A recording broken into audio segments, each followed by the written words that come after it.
La frugalité du Drosera, un roman feuilleton 2.0 collaboratif et un peu perché, d'Hélène du Guézou.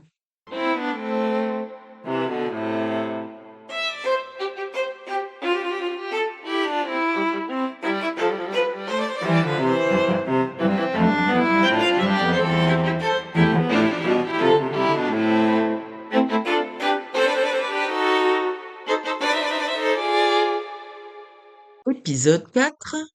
Il trouve le poème prophétique troublant.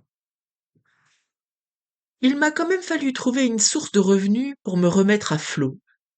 Mes connaissances passionnées compilaient plusieurs cahiers d'écoliers noircis plus tard, et je devenais romancier maritime. Mon tout premier roman a immédiatement trouvé son public. Tous les nostalgiques de cette époque bénie du renouveau de la voile traditionnelle, ceux qui ont le cœur brisé devant la décrépitude de la fée de l'Aulne, gabarre classé monument historique en 2002 et qui coule inexorablement, amarré à demeure sur les quais de Port-Launay, ceux qui pleurent devant les paquebots-usines qui vomissent leur horde de croisiéristes en escale à Douarnenez ou à Brest. Oui, ces lecteurs-là se sont jetés avec boulimie dans mes aventures iodées. Mon premier roman, technique et haletant, mettait à l'honneur l'incroyable épopée salée de Drosérès, qui, pendant la Seconde Guerre mondiale, avait servi à faire gagner les côtes anglaises à quelques résistants, ainsi qu'aux aviateurs et parachutistes alliés égarés dans les monts d'arrêt. Quelques excellentes critiques dans la presse spécialisée ont fait le reste. J'étais lancé. J'écris maintenant 2 titres par an, avec la régularité d'un métronome, et je ne m'inquiète pas. J'ai de la matière jusqu'à la fin du monde.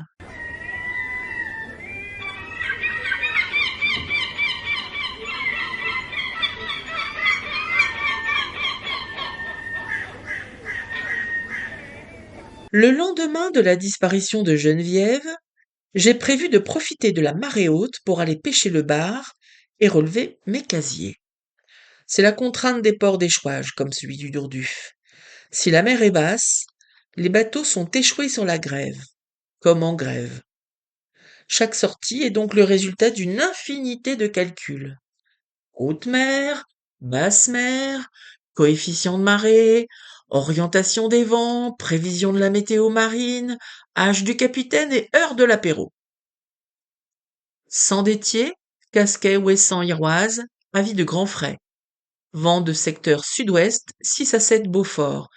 Passagèrement 8 sur le nord ce soir. Virant nord-ouest, 5 à 6 en fin de nuit. Puis vent de secteur 3 à 5 demain en journée avec des rafales. La mer sera agitée à forte avec houle d'ouest, devenant forte à très forte sur Ouessant ce soir. Bruine et pluie attendues cette nuit.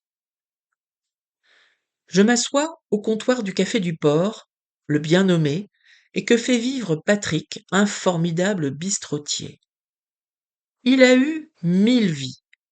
Marin-pêcheur au Pays Basque, orpailleur en Amazonie, boxeur professionnel en Indonésie, taxidermiste de poissons à Douarnenez et désormais cafetier romancier au Dourduf. C'est un écrivain singulier et il me fascine.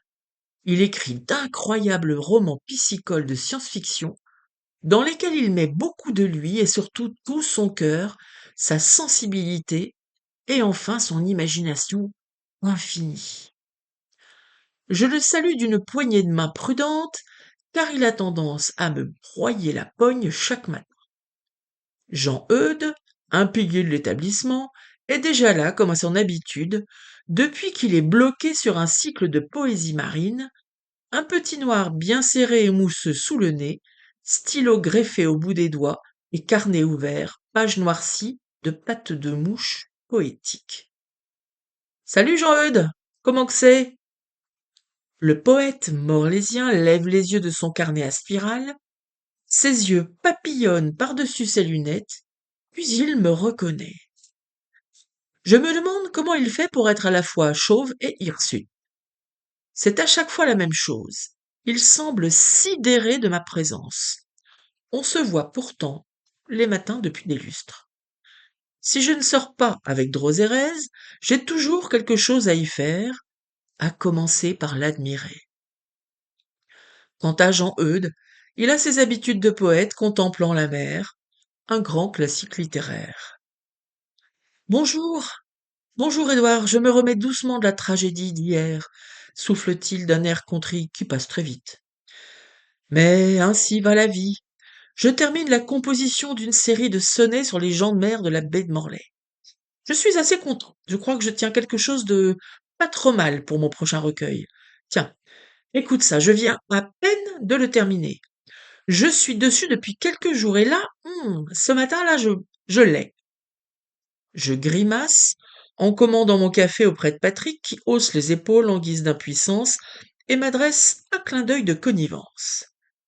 Je me dis que c'est un ennuyeux moment à passer. Jean-Eudes passe la main sur son crâne lisse, comme s'il voulait discipliner une mèche rebelle, remonte ses lunettes sales sur son nez, fait un moulinet de son bras droit comme s'il s'échauffait, et sans attendre mon avis qu'il n'a de toute façon pas demandé, il entame avec emphase dans la salle silencieuse du bistrot qui résonne un peu. En rade de Morlaix sous l'aube qui s'éveille, un pêcheur solitaire appareille en silence, son voilier fend les flots avec une belle aisance vers le château du taureau où le bar sommeille. Les lignes sont lancées d'une main qui s'active, l'espoir d'une belle prise illumine ses yeux, quand soudain le ciel tourne orageux furieux, et le vent sur la mer sa colère dérive. Les vagues se font monts, le gréement gémit fort, la coque sous l'assaut se fend et capitule, le voilier englouti vers l'abîme bascule. Le pêcheur tend les bras vers le lointain du port, mais l'océan jaloux l'entraîne en son royaume, et l'écume à jamais devient son seul fantôme. Je ne blêmis pas, mais intérieurement je me crispe un peu, je ne crois pas qu'il y ait plus superstitieux qu'un marin. Mais dans cette première moitié du XXIe siècle, j'affiche un air détaché. Dieu merci, dans ce satané poème, il n'a pas été question de rongeurs à longues oreilles, et on n'est pas vendredi.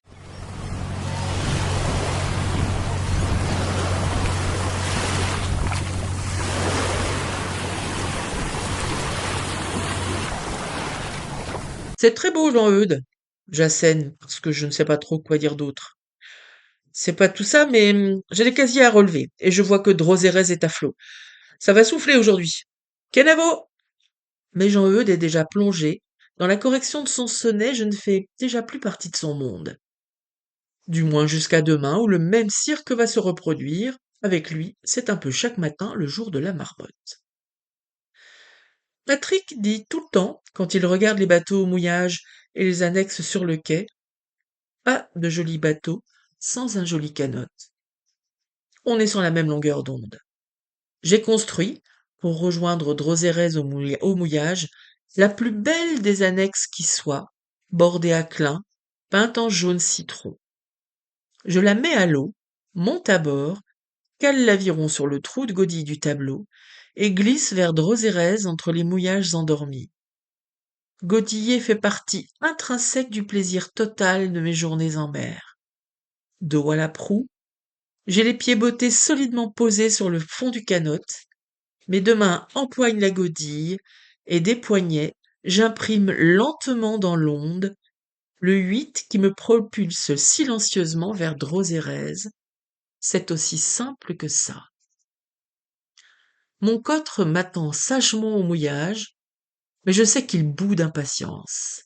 Le temps de démonter les béquilles latérales qui lui permettent de se déposer sans dommage sur la grève à marée basse et de préparer les voiles, le soleil s'est un peu voilé et le ciel de printemps s'est teinté de cobalt. Au large, par-delà l'île Callot et le château du Taureau, la mer s'assombrit de risée. Le vent de nord-ouest est soutenu. C'est parfait pour tirer quelques bords et dégourdir la quille de Drosérez. Je lance le moteur qui démarre en vigoureux hoquet contrarié. Debout, la barre entre les cuisses, je m'engage dans le chenal, profitant du jusant, le nez au vent, ma veste zippée jusqu'au menton. Dans les terres, Le printemps est déjà doux, mais en mer c'est une autre affaire. La baie turquoise s'élargit, et j'aperçois à tribord les parcs ostréicoles ennoyés. Et ça me donne un peu faim. Au retour ce soir, je me ferai bien une bonne douzaine d'huîtres, avec le trio divin, pain, beurre et muscadet. Je suis bien. Et je repense au poème de Jean Eudes. En rade de Morlaix, sous l'aube qui s'éveille, un pêcheur solitaire appareille en silence. Son voilier fend les flots avec une belle aisance vers le château du Taureau, où le bar sommeille. Bien avant de passer la pointe du Dibenne, j'arrête le moteur et je hisse les voiles. J'envoie la grand-voile, elle se déploie sous le vent de noroît qui forcit. Puis, la trinquette claque, suivie du phoque sur le bout dehors, alors que le soleil capitule. Il n'en voit plus que des flamèches blondes sur la mer anthracite. De lourds nuages roulent en hordes désordonnées. J'étarque et Drosérès se cabre un peu mais répond docilement, remontant bien au vent. On a de l'allure. J'aimerais tant pouvoir me dédoubler et gagner la côte du côté du cairn de Barnenez pour nous photographier tous les deux. Drosérès semble ralentir comme alourdi. Peut-être la quille a-t-elle croché dans un filet à la dérive alourdi d'algues. J'approche de mon spot favori pour le bar. Ne comptez pas sur moi pour vous dire où c'est exactement. C'est un peu comme les coins à champignons pour les terriens. Bref, j'emporterai ce secret dans ma tombe. Tout ce que je peux vous dire, c'est que ça se situe quelque part entre l'île Noire et l'île aux Dames. Pour le bar, c'est le paradis. Le brassage d'eau saline et fluviale donne une eau riche et oxygénée alors que l'activité ostréicole lui offre un garde-manger 3 étoiles, en concentrant crevettes et sprattes argentées. La pêche au bar, c'est une pêche sportive. Les courants contribuent à lui créer une aire de jeu idéale, car ce poisson, vorace et agressif, est un redoutable chasseur.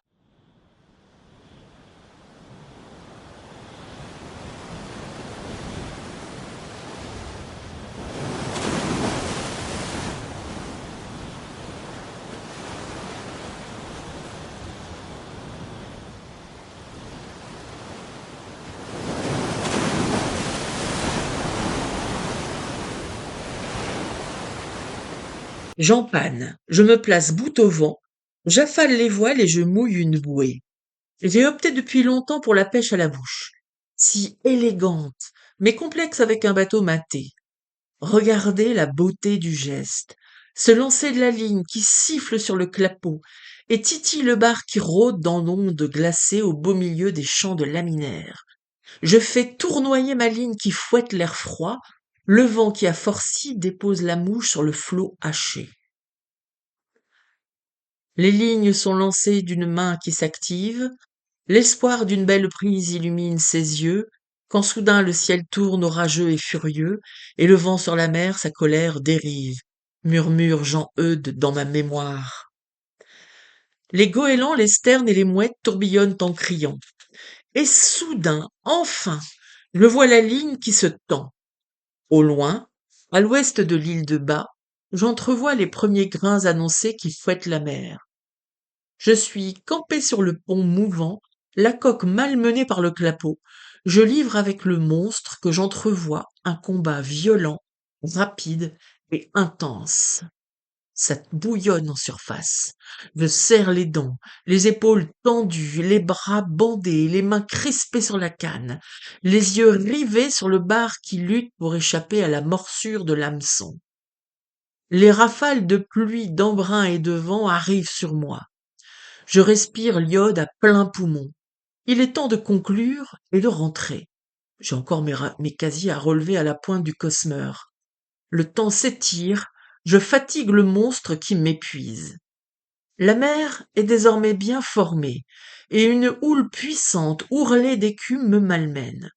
Le temps d'attraper mon épuisette pour sortir enfin ma prise de l'eau. Je me rends compte que Drosérès gîte un peu trop. Que se passe-t-il? Mon plaisir est gâché. je décroche l'énorme barre épuisée, un monstre d'au moins 50 centimètres, et le relâche dans les laminaires.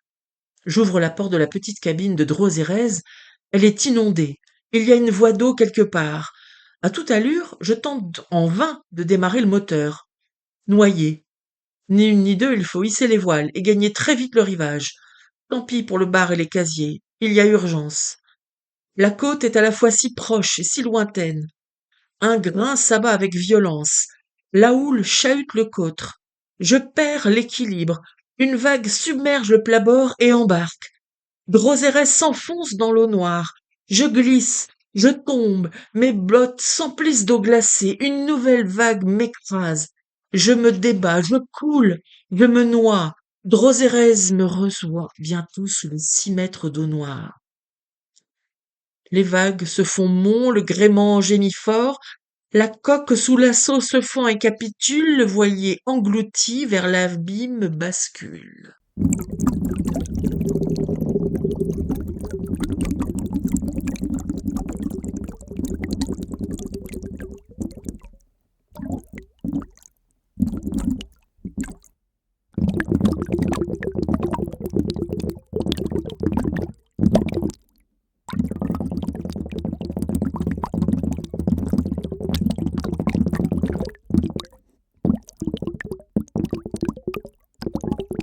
Au Dourduf, Patrick, le patron du café, a fini sa journée.